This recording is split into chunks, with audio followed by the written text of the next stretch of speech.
মুখ্য নির্বাচন কমিশনার তিনি এসেছেন কলকাতা বিমানবন্দর থেকে, সরাসরি দেখতে পাচ্ছেন জ্ঞানেশ কুমার। রাজ্যের নির্বাচনের আগে কি পরিস্থিতি, প্রস্তুতি পর্ব একেবারে খতিয়ে দেখবেন।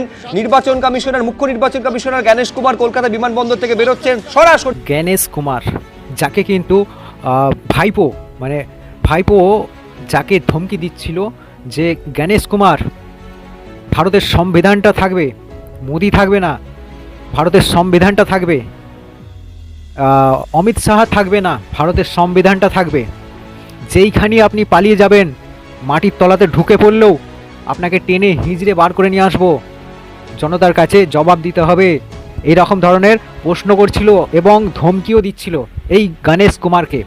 আপনারা জানেন কি, এই গণেশ কুমারের জন্য আজকে আমাদের 2026-এ পশ্চিমবঙ্গের এই রাজনীতিতে এই যে বদলাওটা নিয়ে আসা হলো, ঠিক আছে, বিধানসভার রাজনীতিতে এই যে বদলাওটা নিয়ে আসা হয়েছে, সেটা কেবলমাত্র এই যে জ্ঞানেশ কুমার নির্বাচন কমিশন এর কারণেই সম্পূর্ণ হয়েছে।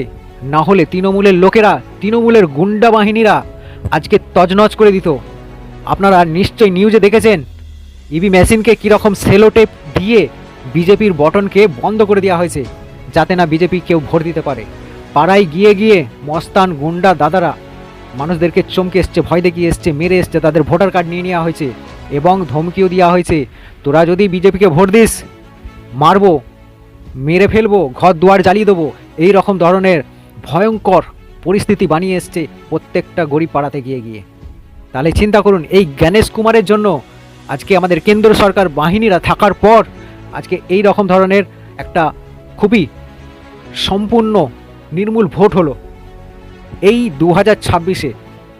আপনারা চিন্তা করতে পারেন, আপনারা এখনও পর্যন্ত আশায় আছেন যে তৃণমূল আসবে এবং দেবও বলছে যে তৃণমূল ফের আবার আসবে, তার মানে ফের এই আতঙ্কবাদী মহিলাটাকে নিয়ে আসবে।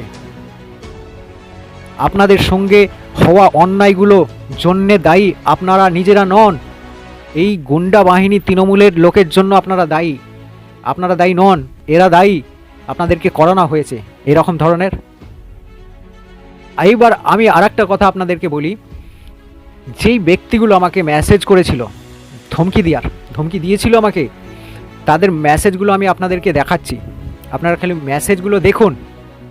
আমাকে একজন বলেছে, বিজেপির সালা, বিজেপির দালাল তুই, আচ্ছা জাম্পিং খেলিস না বেবি আমি, ঠিক আছে, এইরকম ধরনের আমাকে মেসেজ করেছে। কিসে? ফেসবুকে কমেন্ট করেছে, ধমকি দিয়েছে আমাকে।